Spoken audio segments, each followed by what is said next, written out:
when it comes to combining ultra high velocity with ultra high value, this Canyon Lux is just unbeatable. My name's GuyKesTV. For the past 21 years, I've been a professional bike tester. And today, I'm in Dalby Forest on the World Cup XCO course. Beep, beep, beep. Okay, so here we go. GuyKesTV, live ride exclusive on the brand new Canyon Lux CF SLX 9 Pro Race. Brand new 100mm pure race speed machine, live at the Dalby World Cup course. A technical course that I love riding. CF means it's fully carbon fibre mainframe, swing arm, and even the new linkage is carbon fibre reinforced composite. And this is a totally new bike compared to the old Lux. Significantly lighter, whole bike medium, bang on, 10 kilos. It's large, it's about 10.2.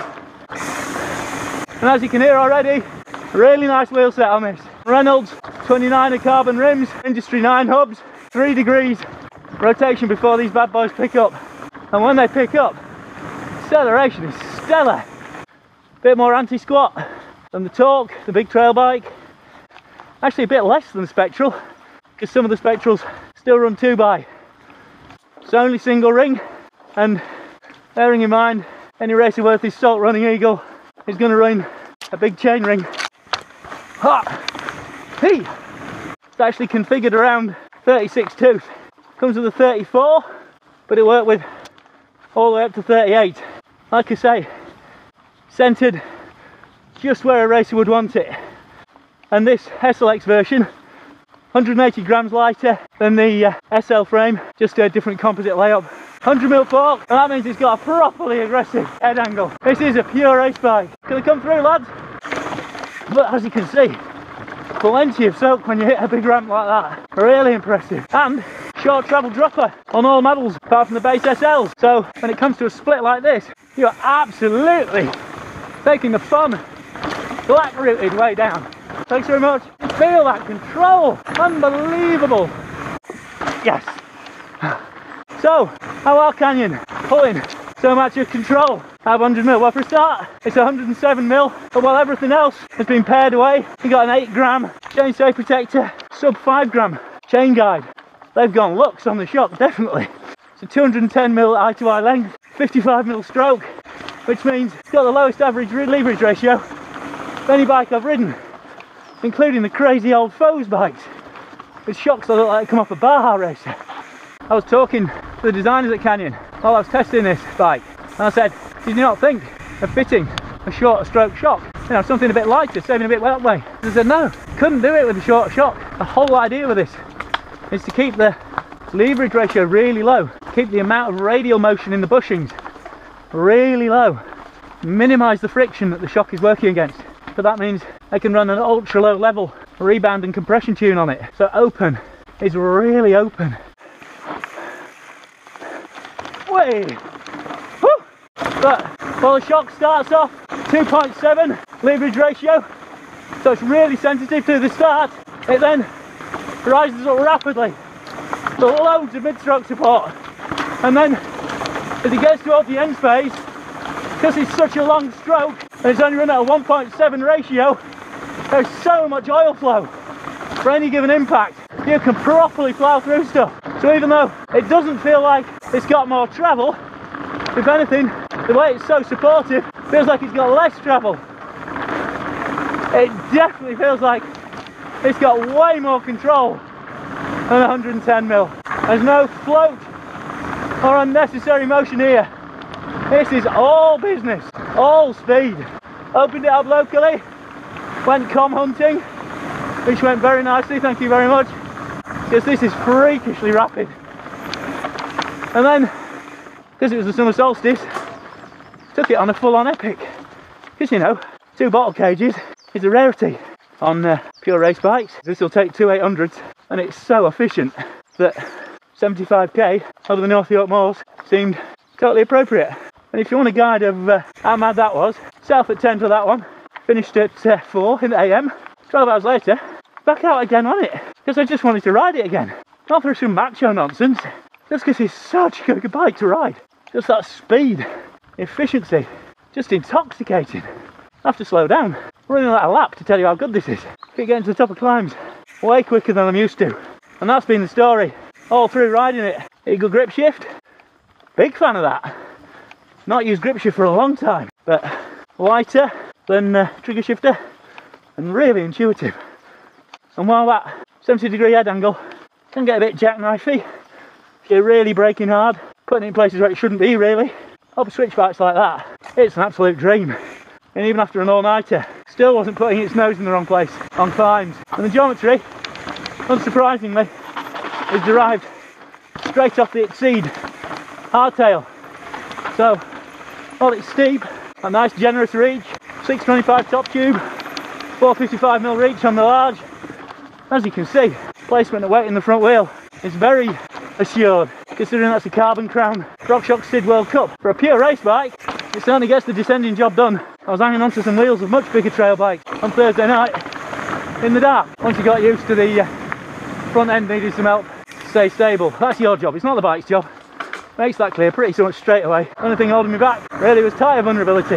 80mm stem, 720mm bar, flat bar on all the bikes, just to add on to that 115mm head tube on this large to keep the front end nice and low. That classic aggressive XC position. And this, although you'd think is where you want the hardtail, it's really nice, especially when you're talking and not really concentrating on where the wheels are going. It's great to have that surprisingly forgiving start stroke to the shock for traction. It's the flex stay, seat stays, the deflection point is laid up around sag, so it's always wanting to settle back into sag. 10 kilos just over with this really high compression rated, they don't like to call it lockout, almost lockout position on the shocks, front and rear lock simultaneously. I have used that lockout lever a lot over the past week. It's a really nice integrated unit, and for just standing on the pedals getting the job done, a little bit of mental help if anything else. So I think we've established first half of the lap, it's very rapid, it's very responsive, and there's nothing it shies away from. As soon as the gradient eases, off it goes. Just so keen to add speed. Anywhere you are in the travel, that pivot point, that anti-squat, where they worked out the kinematic, is just perfect. So I can let the lockout off now, just this little rooty bit. Sags a little more into the travel, fractionally softer, but I know I'm not going to slip. I'm also going to maintain speed right up at the top end of the course. So regroup, take a swig, and from one of those handily provided bottles into the next fun section. There you go, 70-degree head, 435mm chainstay. You're calling the stability, but it's not going to run wide on you, whether you're climbing or descending. And the next section is a real make or breaker. Last XC World Cup I watched here, even most of the top guys were walking this one. So, can Lux clean it? Yes it can! Oh hell yeah! This bike climbs like a dream and everybody else's nightmare. Whew! Just the way carries speed through those big slap rocks, even under power. Unbelievably good. Because this, when I've raced hardtails at Dolby, this is the killer section. Just that little bit of vibration, strength sapping rumble. Kills you. So don't just think full sus, it's for descending. Lux gives you lungs. It really does.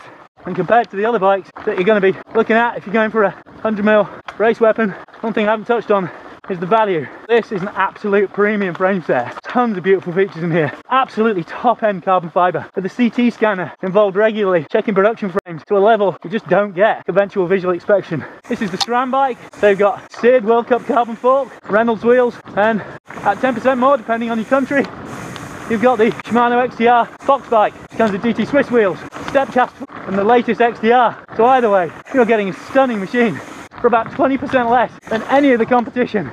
Look at it rail around here. Just can't get enough of riding this bike. This is such a joy to ride. And while the two top end carbon bikes, the SLXs, are undoubtedly fantastic value, where the Lux is really going to kill it for privateer races are those four SL models. It's still a quality carbon frame, all the same features, same shock kinematic, same low lead ridge advantages, but in an absolutely killer cost-effective part spec. So for finishing off, what do you need to know? I'd say you're getting an absolutely world-class, genuinely world-beating, full-sus cross-country bike with a proven World Cup and Cape Epic marathon pedigree. But what really makes it stand out as we finish the lap flat out flying is just one incredibly quick, beautifully detailed, low leverage, high velocity, ego, fitness, result and wallet beating machine this new Canyon Lux is. It has been my absolute pleasure turning myself inside out for the past few days on this, because every time I've put the hammer down, this bike has absolutely flown.